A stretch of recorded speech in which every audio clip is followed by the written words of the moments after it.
Hi everyone and welcome to today's video. So today I'll be showing you about parametric functions and the second derivative in differentiation. What are these and what do they actually mean, and can they be useful in our knowledge of differentiation? Yes, and that's because they are of course a next topic in them. So this is topic number 5. Let's learn something new. Alright, so let's move on to another section. So today we'll move on into parametric functions and the second derivative. So a parametric function expresses certain quantities in terms of one or more independent variables called parameters. So x and y can be given as functions of another variable, often denoted as t. So it can be any letter, as you can see, but most oftenly in our work we shall be using the letter t. So for example, you have x being equal to t squared minus t and y being equal to 3t plus 4. Now this is an example of parametric functions.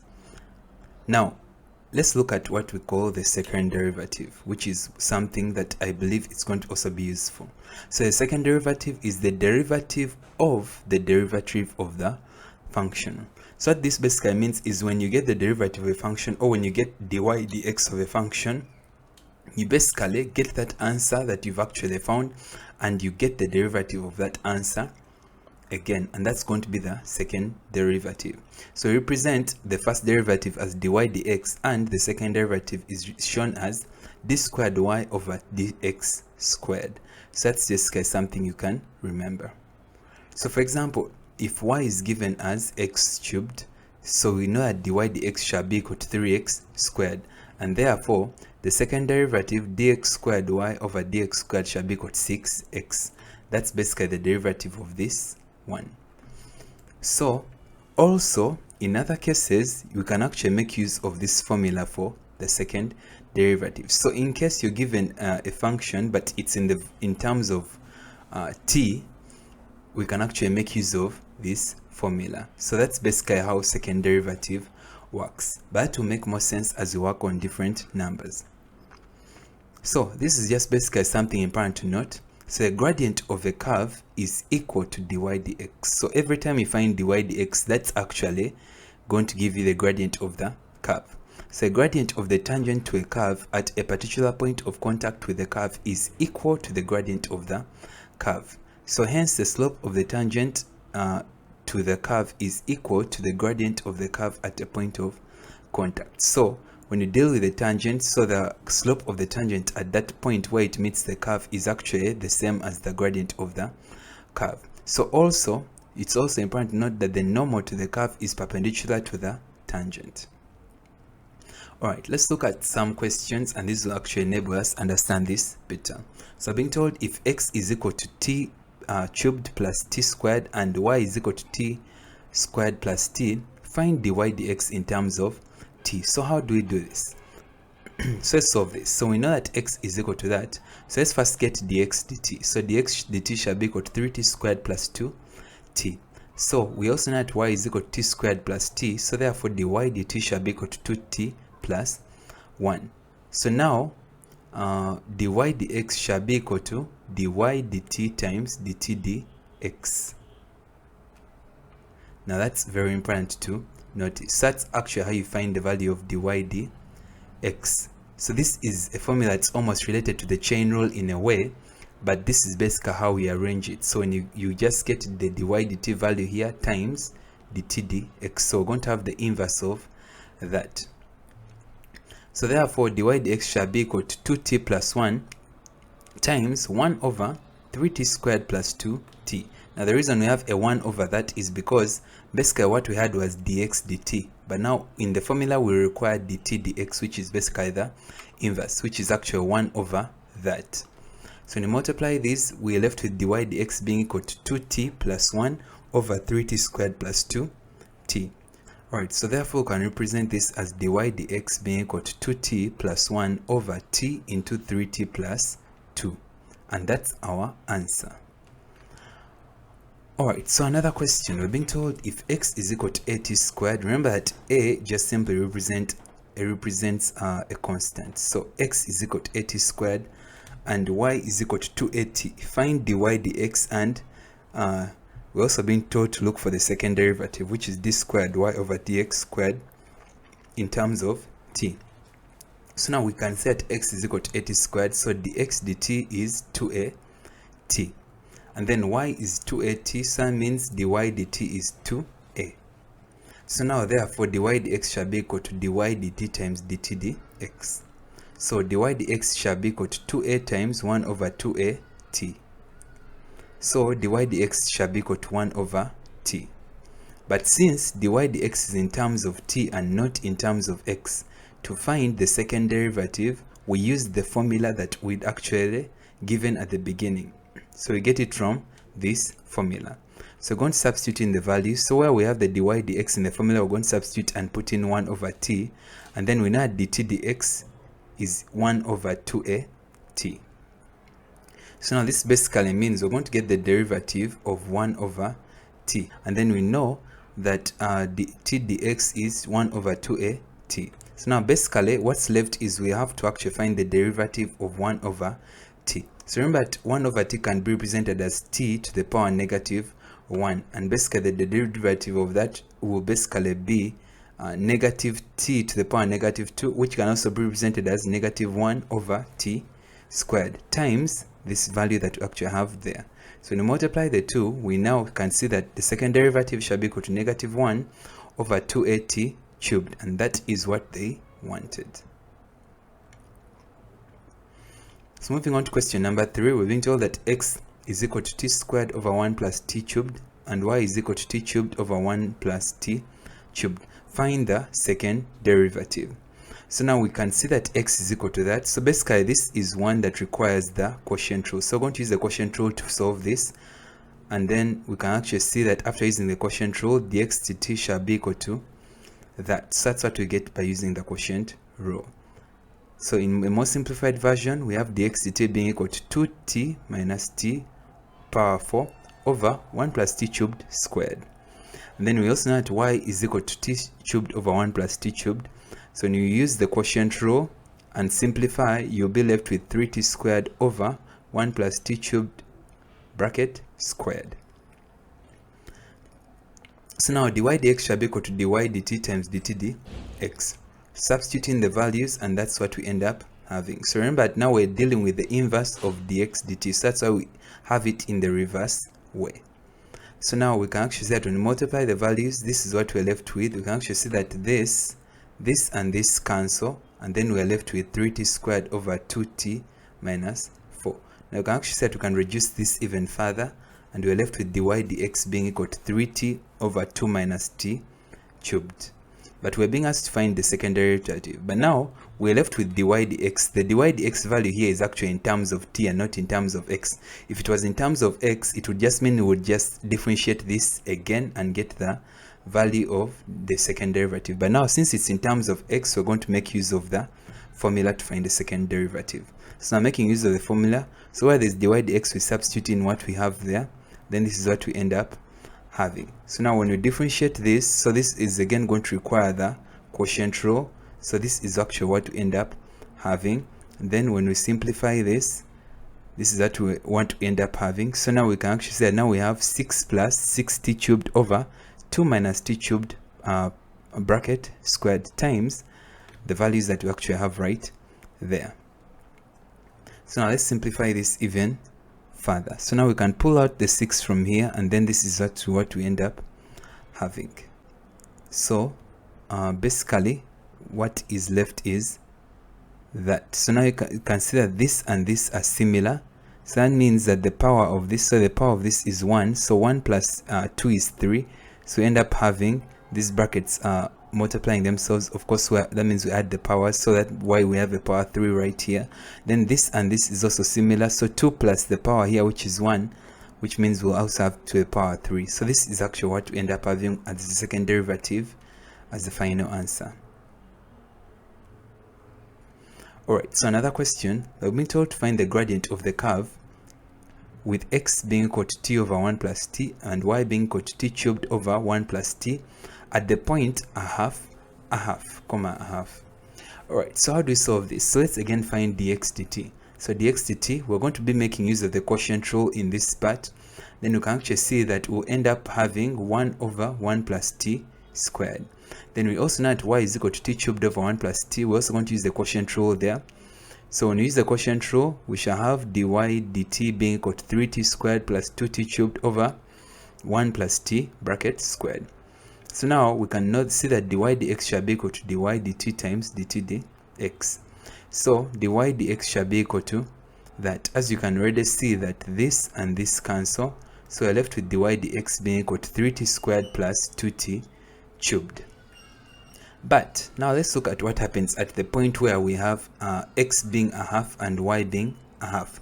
So at this point, let's first find the value of, let's find the value of t when we know what the values here are. So now in this case, we can actually make use of any of the functions that we actually have. So we know that we have y is equal to that, and we also know that x is equal to that. So we can make use of any of these to find the value of t. But now, as I can see, when I look at the y value, this is actually more complicated because there's a t cubed. But I think when I use this, it will be more straightforward. So basically, what I'm going to do is I'm going to make use of the value of x. So you can see that x is a half. So we're going to use the value of x being, we're going to use x being equal to t over 1 plus t. So you can actually see that a half shall be equal to t over 1 plus t. So we have 2t being equal to 1 plus t, and then t shall be equal to 1. So this is actually more straightforward. So now that we know the value of t, we can substitute that into the dy dx. So now the value of dy dx shall be equal to 5. And remember that dy dx represents the gradient of the curve. So therefore the gradient at the point a half, comma a half shall be equal to 5, and that is the answer. Alright, so now let's move on to another example. So this is an example from UNEB 1998, and this was question number 7. So we're being told that a curve is defined by the parametric equations x is equal to t squared minus t and y is equal to 3t plus 4. So find the tangent to the curve at the points 2, 10. So how do we solve this? Let's first find dx dt. So now we know that dx dt shall be equal to 2t minus 1. Then if y is that means dy dt shall be equal to 3.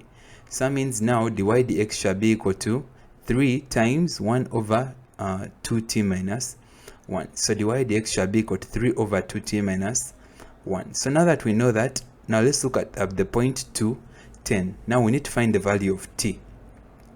Now, which one is going to be easier? Now, when I look at this, as I can already see that this is actually going to be much easier to use. So I'm going to use y is equal to 3t plus 4. But any of them should actually give you the value of t that we're actually looking for to use. So from y is equal to 3t plus 4, we can actually say that we'll have 10 being equal to 3t plus 4, because the y value is 10. So 3t shall be equal to that, and then 3t is equal to 6, so t shall be equal to 2. So that means dy dx shall be equal to 3 over 2 times 2 minus 1, which is like 3 over 3. So dy dx shall be equal to 1. So now, remember that now dy dx represents the gradient of the curve. But since the gradient of the tangent is equal to the gradient of the curve dy dx, therefore, the gradient of the tangent is equal to 1. So that means now we've also found the gradient of the tangent as also being equal to 1. So now we want to find the equation of the tangent. So how do we do that? We're going to first assume that the tangent passes through the point x, y. So now we will have y minus 10 over x minus 2 being equal to 1. So that's going to be the formula for gradient. Change in y over change in x in that case. So we know that y minus 10 shall be equal to x minus 2. So therefore y shall be equal to x plus 8. So therefore the equation of the tangent is y is equal to x plus 8. And that is the answer they wanted. Alright, so now next question. We're being told that a curve is defined parametrically by the equations x is equal to t cubed minus 6t plus 4 and y is equal to t minus 3 plus 2 over t. So find the equation of the normal to the curve at the point where the curve meets the x-axis. So let's solve this. So now we know what x is. So dx dt shall be equal to 3t squared minus 6. Then we know what y is. Now I think where you have 2 over t, you change that into 2t minus 1. So dy dt shall be equal to 1 minus 2t minus 2, which is the same as 1 minus 2 over t squared.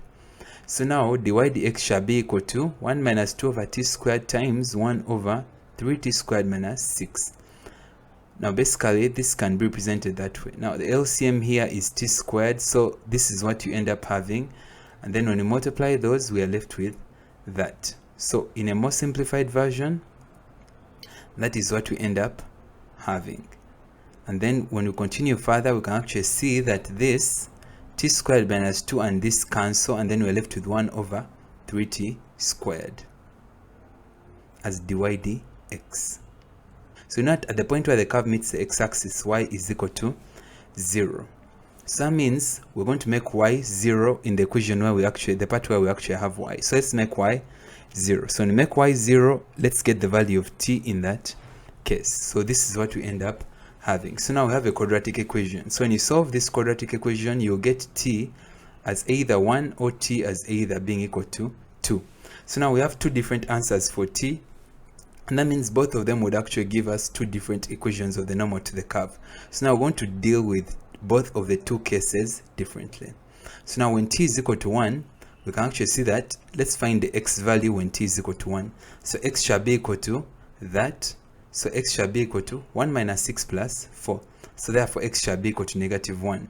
So to find the gradient of the curve at that point, so now we're dealing with the point where, remember what we said, that y is 0, because we're dealing with the point where the curve meets the x-axis. So y shall be 0, and then the x shall be equal to the value that we've actually found, which is negative 1.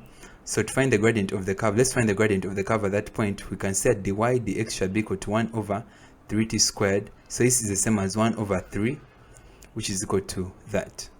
So now we know that. So now the gradient of the normal, this is very important to remember, that the gradient of the normal to the curve at a point is perpendicular to the gradient of the curve at that point. So the product of their gradients is 1. So if we dealt with the equations of the line, we know that when we have two different lines that are perpendicular and they're meeting at a certain point that is similar, we know that the products of their gradients is negative 1. So that means that the gradient of the curve and the gradient of the normal, when we multiply them, we get negative 1. But in this case, we already know the gradient of the curve is a third. So that means we have a third times m2 being equal to negative 1. So m2 is going to be the gradient of the normal. So that means m2 shall be equal to negative 3. So therefore the gradient of the normal is negative 3 at this point. So we're going to assume that the normal passes through the point xy. So that means now we're going to present to find the gradient, we have change in y over change in x. So we have y minus 0 over x minus bracket negative 1 is equal to negative 3. Of course the negative 3 being the gradient of the normal. So we know that y minus 0 is obvious the y, and then x minus negative 1 shall be the same as x plus 1. So when you cross multiply, this is what we end up having as one of our equations of the normal. And then this shall be equal to y is equal to negative 3x minus 3. Alright, how about when t is equal to 2? Let's get that x value. So x shall be equal to 0 in this case. So to find the gradient of the curve at 0, 0. So now remember we've said that it's at the point where the curve cuts the x-axis. So the value of y shall remain 0, and in this case also the value of x is 0. So now we can actually see that the gradient of the curve shall be equal to 1 over 12. But remember again that the gradient on the normal to the curve at a point is perpendicular to the gradient of the curve at that point. So the product of the gradients is negative 1. So we know the gradient of the curve is 1 over 12. So that means m2 shall be equal to negative a half. That means that the gradient of the normal is negative 12. So assume that the normal passes through the point xy. We can see that this is what we end up having. So y shall be equal to negative 12x. So therefore the equations of the normal are y is equal to negative 3x minus 3 and y is equal to negative 12x.